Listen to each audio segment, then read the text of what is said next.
You wanna? It's that season of the year. Box elderbug. Yeah. Have a lot of those there. So, our theme for the month is love as safety, and our talk title for today is the fear of intimacy. Now, I know I'm probably the only one in the room that has ever experienced the fear of intimacy, but you know, it was the suggested title for this month, for this week, and so I thought, I'll go ahead and use it just in case anyone here may know someone who has dealt with that. So intimacy, what is it? Vocabulary.com says, the noun intimacy comes from the Latin word intimare, which means impress or make familiar. And that comes from the Latin word intimus, meaning inmost. Of course, intimacy has a sexual connotation, and that's one definition, but it's much more than that, because it really applies to any close relationship, any place where we are vulnerable enough to let people see who we are. For vulnerability is certainly necessary for intimacy. It's you know, like that feeling of being with a close friend and telling them your secrets, or do you remember the first time you were in love, or being with somebody who became a really good friend? Do you remember spending hours just talking about what you've experienced in your life, the places that you've been, the people you've known, what you've loved and hated, and all of the experiences that have made you who you are? That's the kind of thing that's necessary for intimacy, because unless we let people know who we are, we're not going to get very far with the intimate thing. We have to share, and as we share, our friendships and our loves deepen. But sometimes we come to a place where it is just too scary to share. Just too scary. Maybe we're afraid of abandonment. Maybe we had some experiences in our childhood that said, ooh, might not be safe to let them know who I really am. And so when that happens, we close our hearts. We close our hearts and we step back. And maybe we don't get hurt, but we also don't get the love that we want. I'm reminded of the phrase, better to have loved and lost than never loved at all. Because that's what happens with some people. They do the never love, not willing, not able to go to that intimate place where they can share all of who they are. And often when we avoid intimacy, we miss something that could be amazing in our lives. I have a ministerial friend, and she tells about her grandmother. Her grandmother loved cats, but Grandpa didn't. And so she never got to have a cat. So finally, Grandpa died. And my friend and her sisters said, wow, we're going to take Mom to the shelter and get her a cat because she has always wanted a cat. And Grandma said, no, I can't do it. What if I get a cat and then something happens to it? I won't be able to bear the pain. And so Grandma lived 3 more years. And she was sad, and she was depressed, and she was lonely. When she died at the age of 75, young, when she died, then the doctor said, don't have any idea why she died. Think she just didn't want to be here anymore. Think she just chose to go because she wasn't happy. Now, my friend is pretty sure that if Grandma had had a cat, or maybe a puppy, something that she could love and touch and pet and talk to, she would have lived many, many happy years. Sometimes we just miss when we're not able or not willing to reach out. Being vulnerable enough to develop intimacy can be a challenge, but boy, the benefits of it are just amazing. And then there's that other kind of intimacy. There's that into me, I see. Into me, I see. When we're willing to look within ourselves, look deep enough to find the divinity, look deep enough to feel.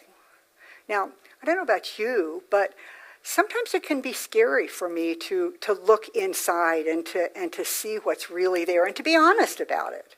I mean, sometimes I have my doubts. Sometimes I question our teaching. Sometimes I don't know what's going on in this world. Anybody else with that? Yeah. Uh-huh. So sometimes I just can't look out and see the perfection in everything when we have these mass killings and floods and the devastating fires. It breaks our heart. But when we can trust that it's okay to look inside and feel that and recognize it, then we can make some different choices about it. Parker J. Palmer, in his book, A Hidden Wholeness, wrote this: "The deeper our faith, the more doubt we must endure. The deeper our hope, the more prone we are to despair. The deeper our love, the more pain its loss will bring. These are a few of the paradoxes we must hold as human beings. If we refuse to hold them in the hopes of living without doubt, despair, and pain, we also find ourselves living without faith, hope, and love." Our teaching, The Science of Mind and Spirit, teaches that we should turn away from conditions, that we shouldn't even look at or think about anything that we don't want to create more of, because we know our thoughts are creative, we know our attention is creative, and that the law works on that. It teaches that we should always keep our consciousness looking at the goodness of God, and not on the conditions or appearances, because that's not the ultimate truth. But does that mean we should stick our heads in the sand? Does that mean we shouldn't pay attention to the news?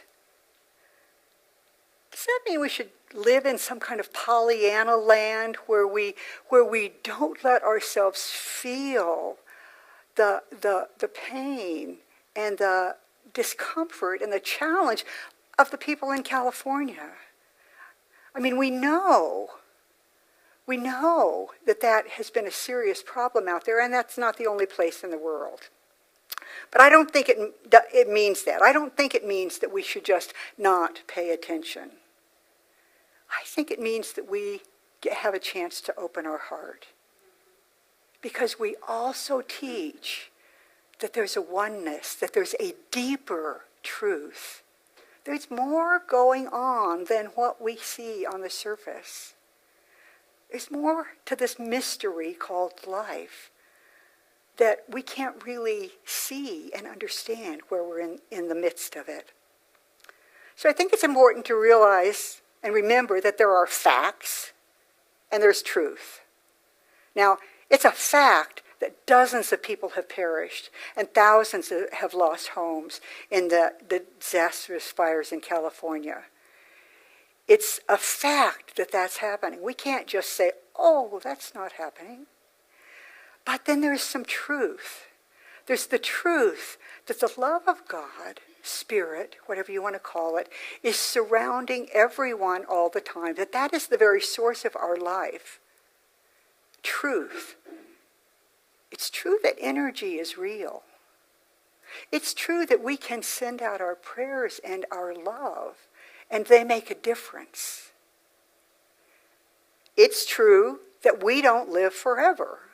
That in our physical bodies, that the soul essence of us certainly is eternal.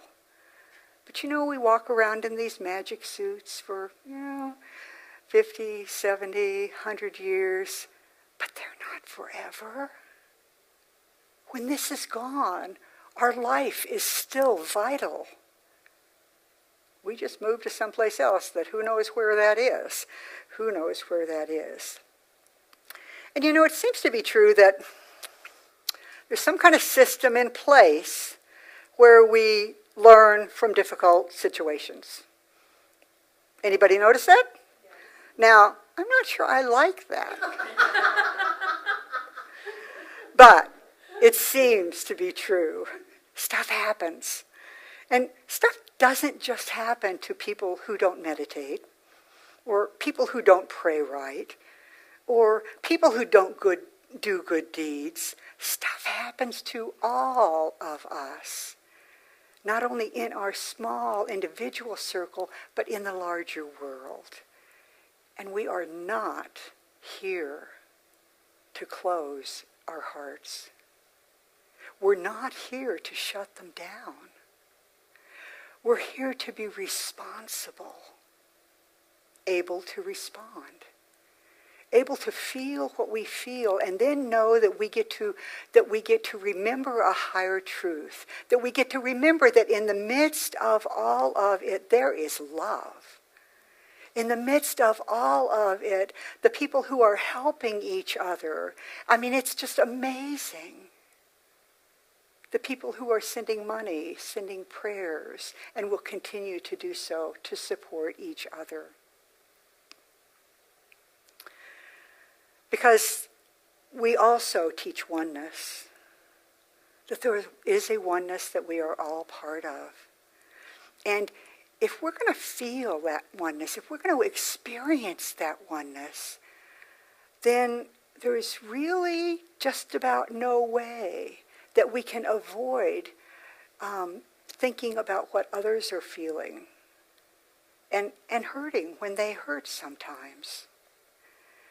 We can't help but be affected by what's going on in our world. In the natural world, in the man-made disasters, in whatever else is going on. When we open our hearts, knowing that others are hurting and grieving, it's natural to feel deeply. It's natural to know that something in the energy is not the way we would really love it to be. And yet, we get to sit with that. We get to be with that, knowing that there is a higher love, a higher truth.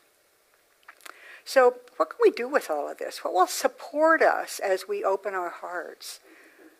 What will support us as we honestly feel what we feel in response to what's going on in the world? Last week, this week, maybe this coming week, it's going to be an easier week. It seems like every Monday morning, every Sunday night these days, there have been calls to prayer, for sure.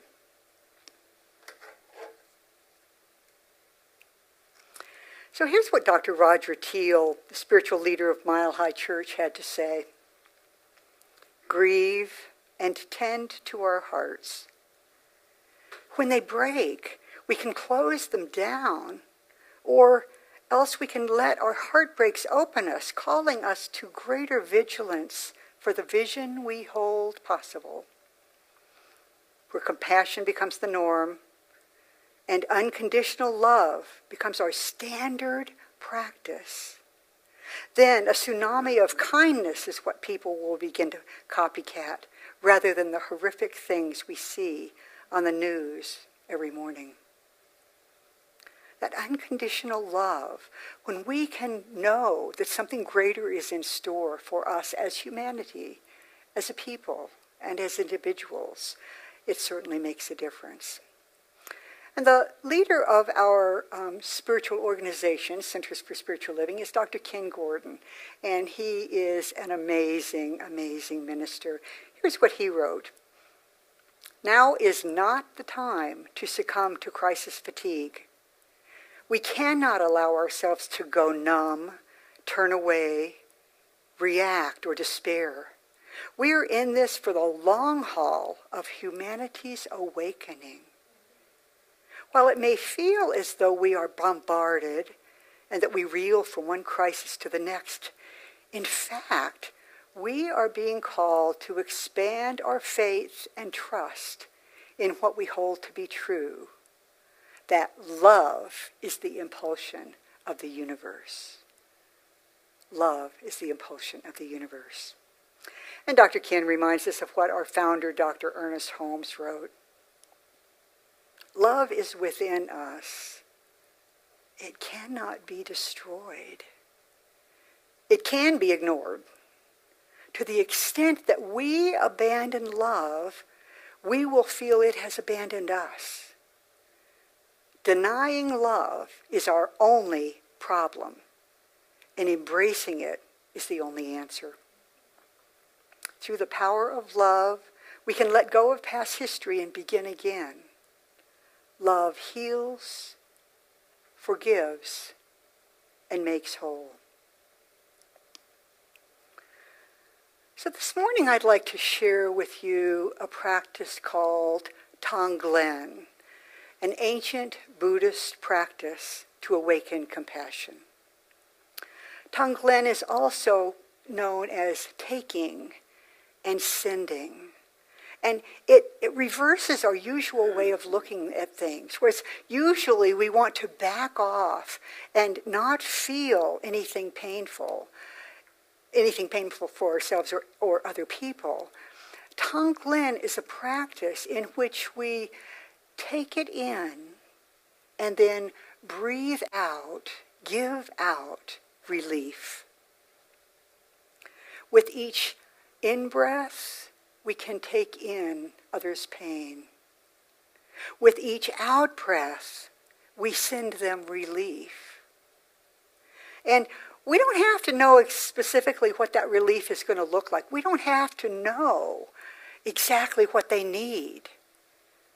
But if we know that something is needed, we can simply take in that need, that challenge, and know that there is something within us that is activated by our intention, that knows how to transform whatever we take in into the healing energy that is needed, the relief that is needed. Because it's all about our intention. If our intention is to send relief, then the universe knows how to do that. It knows exactly what is needed and can supply it in just the right way. So in the process of Tonglen, and it's a practice that can be practiced just for a moment as you see the need. It can be practiced for hours. And it is powerful in helping us to love not only others and have compassion for others, but for ourselves as well. Tonglen awakens compassion and introduces us to a larger view of what's going on, allowing us to be intimate with the deeper dimensions of our being and the deeper dimensions of the divine. Tonglen can be done for those who are ill, those who are grieving, those who are dying, those who are in pain of any kind. As I said, it can be done as a formal meditation practice or just when you notice that it's needed. If we're walking on the street and we see someone in pain, we can just, in our mind, in our intention, in our heart, say, I take it in and return to you whatever is needed for relief. So let's do some of that now. Are you up for that? Okay. Think of someone you'd like to send relief to. Someone who's hurting physically, mentally, emotionally, spiritually. Just allow someone to come into your mind. And then imagine that you can breathe in their pain or challenge, and that it's magically transformed within you to the energy of relief. None of the pain sticks to you. Your intention automatically transforms it into love and relief. So think of that person. Breathe in their pain or challenge.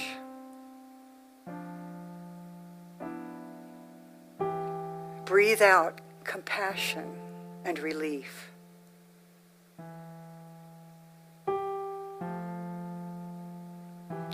Breathe in their discomfort.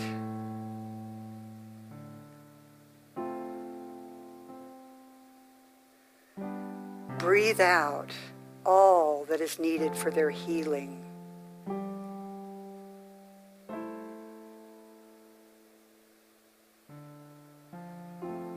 Breathe in.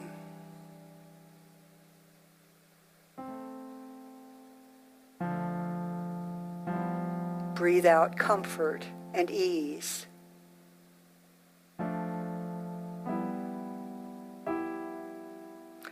Breathe in.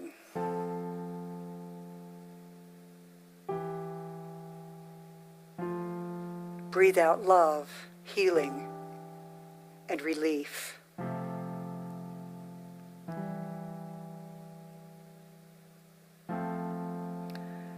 Tonglen is a powerful practice that can be done for a moment or for hours, whatever feels right to you. Now, Tonglen is simply breathing in the pain and breathing out relief. But this morning, I want to end this a little differently. And so I invite you to breathe in love. Breathe it in. I invite you to breathe in love, to open your heart, and to breathe out love.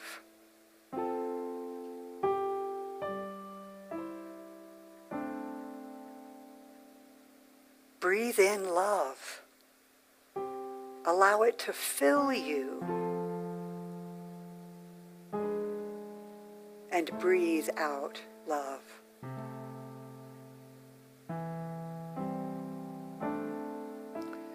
The most important intimacy we can have, of course, is our intimacy with Spirit.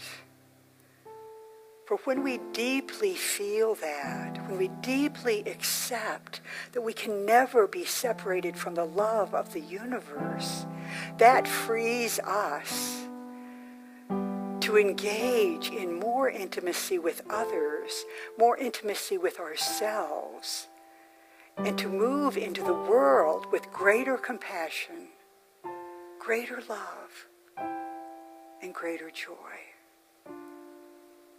You up for that?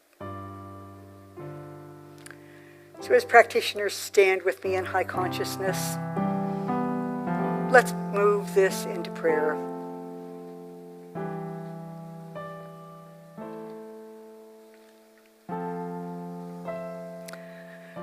And so here we are in the midst of love. Here we are recognizing that even though our hearts might break wide open when we see what others are experiencing, even though our hearts go out to all of those affected by the floods and the fires, we open our hearts to love. We open our hearts knowing that that can flow through us. For there is only love. I believe in God and nothing else. And because of that, I know that that is what I am made of, and I know that that is what each person hearing my voice is made of. Because of that, we are eternal. Because of that, we get to choose what we will open to in our lives, what we will open to receiving, and what we will open to sharing. And so what I claim is that as we go forward from this place, We're not afraid to feel what we feel. And knowing that, we can remember that there is a divinity that supports us, that loves us, that is us.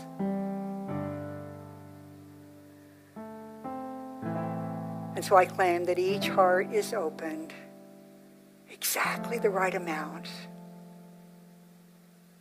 and blessings flow to us and through us, to all who need them.